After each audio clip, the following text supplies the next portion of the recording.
Hi friends, அனைவருக்கும் வணக்கம். நான் உங்கள் ஜோதிடர் ஜெயக்குமார். அனைவருக்கும் ஆங்கில புத்தாண்டு நல்வாழ்த்துக்கள்.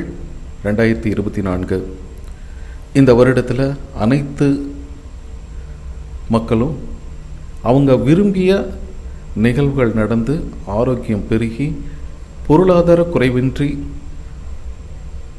உற்றார் உறவினர்கள் குடும்பத்தாரோடு சந்தோஷமாக இந்த வருடம் அமையணும் அப்படிங்கிற எல்லா வல்ல இறைவனை பிரார்த்திக்கிறேன்.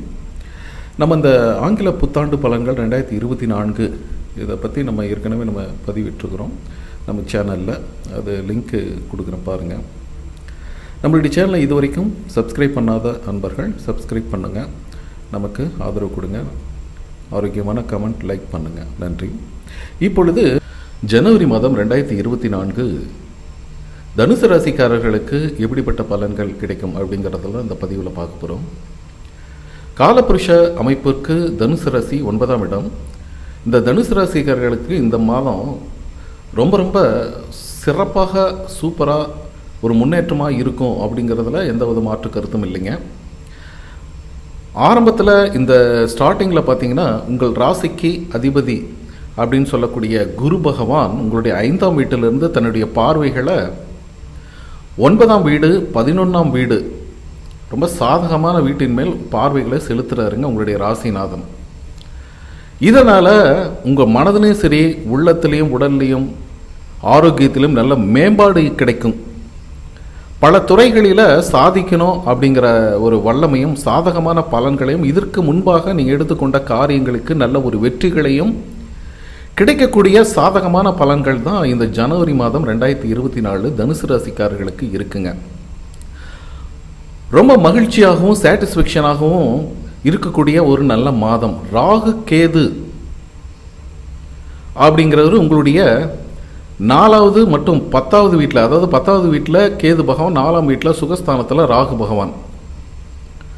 உங்களுடைய ஃபேமிலி சர்க்கம்ஸ்டன்ஸ், குடும்ப சூழ்நிலை, குடும்ப வாழ்க்கையில், ஃபேமிலியில் கணவன் மனைவி இடையே பார்த்தீங்கன்னா கொஞ்சம் தேவையில்லாத ஒரு கான்ட்ரவர்சி, வாக்குவாதம், ஏற்றத்தாழ்வுகள், ஃப்ளக்சுவேஷன் இதெல்லாமே இருக்க தான் செய்யும். ஏன்னா சுகஸ்தானத்தில் ராகு பகவான் இருக்காரு. மற்றும் உங்களுடைய ஒர்க்கை பொறுத்த வரைக்கும் பார்த்தீங்கன்னா எப்பயும் ஓடிட்டே இருப்பீங்க. இன்னைக்கு சாப்பிடக்கூட டைம் இல்லைங்க அப்படிங்கிற மாதிரி ரொம்ப பிஸியாக உங்களை நீங்கள் வச்சுப்பீங்க. இந்த மாதம் முழுவதும் பார்த்தீங்கன்னா 3ஆம் வீட்டில் உங்களுடைய 2ஆம் அதிபதியான சனி பகவான் 3ஆம் வீட்டில் இருக்கிறதுனால உங்களுடைய தைரியம், தன்னம்பிக்கை, கான்ஃபிடன்ஸ் எல்லாமே உங்களுக்கு அதிகரிக்கிறது மட்டும் இல்லைங்க. அவ்வப்போது பார்த்தீங்கன்னா உங்களை கிரிட்டிசைஸ் பண்ணி உங்களை மட்டம் தட்டி பேசுபவர்களை மத்தியில் உங்களுடைய புகழ், கௌரவம், அந்தஸ்தெல்லாம் உயர்ந்து நிற்க போகுது. அதே சமயம் சில நேரங்களில் பார்த்தீங்கன்னா கொஞ்சம் போய் இந்த வேலையை நான் அப்புறம் பார்த்துக்கலாம் அப்படிங்கிற மாதிரி கொஞ்சம் ரெஸ்பான்சிபிலிட்டி இல்லாமல் கொஞ்சம் செய்கிறதுக்கும் சனி பகவான் தூண்டுவார். இருந்தாலும் கடினமான பணிகளை எதுவாக இருந்தாலும் மற்ற கிரகங்கள் உங்களை அதை செஞ்சு நல்ல பேர் எடுக்கிற மாதிரி வைக்கிறதுக்கான சூழ்நிலை ஏற்படுத்துவார். அதே சமயம் உங்களுக்கு பலவித வாய்ப்புகள், சூப்பரான வாய்ப்புகள் எல்லாம் வருங்க, குவியுங்க.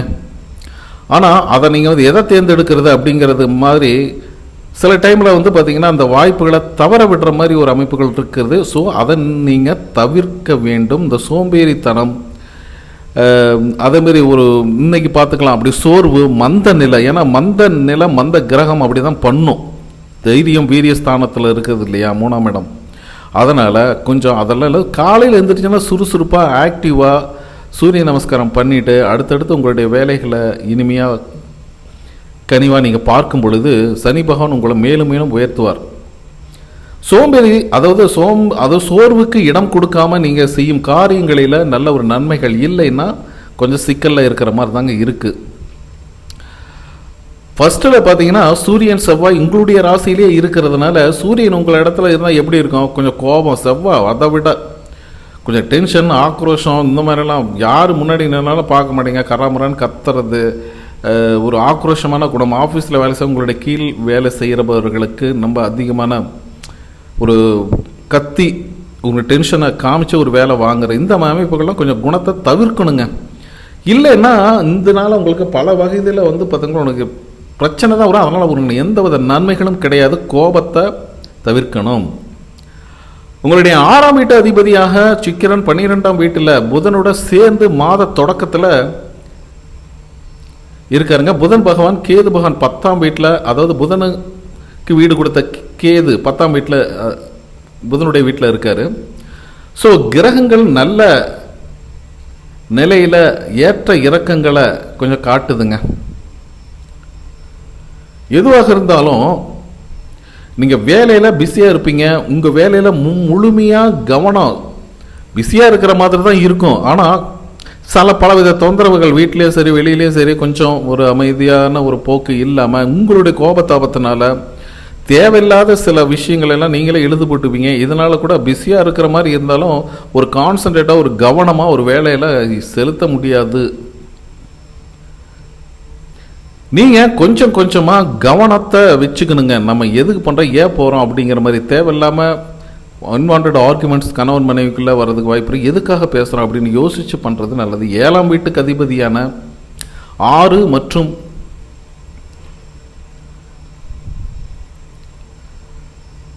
அதாவது புதன் உங்களுடைய 12ஆம் வீட்டில் சுக்கிரனோட இருக்கிறதுனால வெளிநாட்டு தொடர்புகள் மூலம் நல்ல ஒரு ஆதாயங்க இருக்குங்க. ஆதாயம், இம்போர்ட் எக்ஸ்போர்ட் பிஸ்னஸில் நல்ல ஒரு க்ரோத்து, வியாபாரத்தில் நல்ல ஒரு முன்னேற்றம்.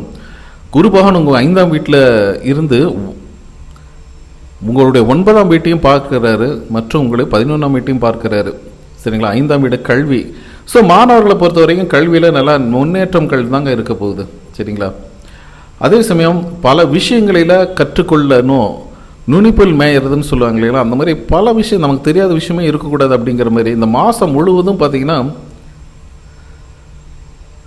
குடும்பத்தோட உறவாடுறது நேரம் பார்த்திங்கன்னா கொஞ்சம் குறைவாக தான் இருக்கும். அந்த குறைவான நேரத்துலையும் பார்த்திங்கன்னா உங்களுடைய கோபதாபங்களுக்கு இடம் கொடுக்காம அன்பாக அனுசரணையாக பேசும் பொழுது நல்ல ஒரு நன்மைகள் இருக்குங்க. உங்கள் உடல்நிலையில் ரொம்ப ரொம்ப கவனமாக இருக்கணும். 5ஆம் வீட்டில் மாத்திரம் குரு பகவான் அன்பை மலரச் செய்யும். யார்கிட்டையாவது பேசிகிட்டு இருக்கிறீங்க, அன்பை பழகிட்டு இருக்கிறீங்க அப்படிங்கிறது மாதிரி அது இன்னும் டெவலப்மெண்ட் பண்ணி விட்டுருவார். சரிங்களா?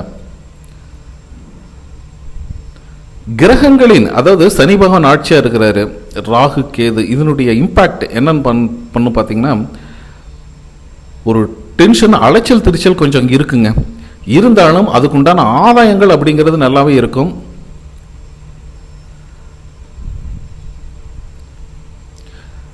செலவுகள் கொஞ்சம் அதிகமாக தாங்க இருக்கும். ஏன்னா புதன் உங்களுடைய 12ஆம் வீட்டில், சனி உங்களுடைய 3ஆம் வீட்டில் அமர்ந்து 12ஆம் வீட்டை பார்க்குறாரு இல்லையா? ஸோ 3ஆம் வீட்டில் சனி அமர்ந்து 12ஆம் வீட்டை பார்ப்பாங்க. இதனால் உங்களுக்கு செலவுகள் கடுமையாக இருக்கும். நீங்கள் தேவைக்கு அதிகமான, அதாவது தேவைக்கு அதிகமான கொள்முதல் பண்ணுற ஒரு அமைப்பு வர்றது வாய்ப்பு இருக்குங்க. உங்களுடைய ஆடம்பரமாக விளம்பரத்தன்மையும் காட்டுவதற்காக கொஞ்சம் செலவுகள் வரும். உணவு பழக்க வழக்கங்கள் இதில் நீங்கள் கொஞ்சம் கான்சன்ட்ரேட் பண்ணுங்கள். சரிங்களா? வேலை விஷயமா அலைச்சல் திருச்சல் அப்படி இப்படி போயிட்டு இருந்தாலும் உங்கள் ஆரோக்கியத்தில் கொஞ்சம் கண்ணும் கருத்துமாக கவனமாக இருங்க. திருமணம் போன்ற சுப காரிய நிகழ்வுகளுக்கு 7ஆம் இடத்துல உங்களுடைய ராசியிலே சூரியன் மற்றும் செவ்வாய் அமர்ந்திருக்கிறதுனால கொஞ்சம் தடை தாமதங்களை ஏற்படுத்தி அந்த காரியத்தை நகர்த்துவார். உங்களுடைய சுயஜாதகத்தில் இருக்கிற கோள்களின் நிலைகள், தசாபுத்திகள், இதை வச்சு கூட உங்களுக்கு இந்த திருமணம் போன்ற நல்ல விஷயங்களை நீங்கள் பண்ணிக்கலாம். அதே சமயம் 5ஆம் இடத்த குரு பார்வை இதெல்லாமே உங்களுக்கு இந்த மாதத்தில் நல்ல ஒரு அமைப்பு. என்னென்னா கொஞ்சம் பிஸியாக இருப்பீங்க, கூட இருக்கிறவங்கள கொஞ்சம் அனுசரித்து நடக்கணும். எதுக்காக போகிறோம், என்ன பண்ணுறோம் அப்படிங்கிறத கொஞ்சம் சிந்தித்து பிளான் பண்ணி பண்ணிங்கன்னா இந்த மாதம் உங்களுக்கு நல்ல அருமையான பொற்காலமாக இருக்கும். அப்படிங்கிறதுல நல்ல ஒரு முன்னேற்றம் கலந்த ஒரு மாதமாக இருக்குங்கிறதுல எந்தவித மாற்று கருத்தும் இல்லைங்க. இது பார்த்திங்கன்னா ஒரு பொதுவான பலன்களாக சொல்லியிருக்கேன். உங்களுடைய சுயஜாதத்தில் இருக்கிற கோள்களின் நிலைகள், தசாபுத்திகள் இதெல்லாம் வச்சு 100% ப்ரெடிக்ஷன் சொல்லலாம். இதற்காக என்கிட்ட ஒரு கன்சல்டேஷன் ஜாதகம் பார்த்துக்கணும்னு நீங்கள் விருப்பப்பட்டீங்கன்னா ஸ்க்ரீனில் இருக்கிற என்னுடைய வாட்ஸ்அப் எனக்கு கான்டாக்ட் பண்ணுங்கள், மெசேஜ் பண்ணுங்கள். அதற்குரிய கட்டணங்கள் செலுத்தி பார்த்துக்கலாம் நீங்கள் விரும்பினால். சரிங்களா? ஓகே, பாய்.